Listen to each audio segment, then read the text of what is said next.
കാണിച്ചുതരാം. ആ പ്രാണവൈദ്യുതിയെ കാഴ്ചക്കാർക്ക്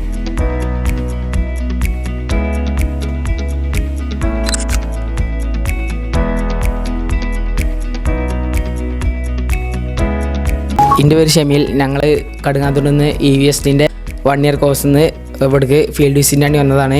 ഇവിടെ വന്നതിന് മനസ്സിലായത് ഞങ്ങളവിടെ പഠിച്ചതിനെക്കാട്ടിയും കുറേ കാര്യങ്ങൾ ഇവിടെ പഠിക്കാനുണ്ട്. അതുപോലെ തന്നെ EVST പഠിക്കണം എന്നുണ്ടെങ്കിൽ അതിന് മുന്നേ ചെറുതായിട്ട് ഓട്ടോമൊബൈൽ അറിയണമെന്ന് മനസ്സിലായി. സാർമാരാണെങ്കിലും ടീച്ചർമാരാണെങ്കിലും ഞങ്ങൾ ഇവിടുത്തെ സ്റ്റുഡൻ്റ് ആണെന്ന രീതിക്കാണ് ഞങ്ങളോട് പെരുമാറിയത്. നല്ലൊരു എക്സ്പീരിയൻസ് ആയിരുന്നു.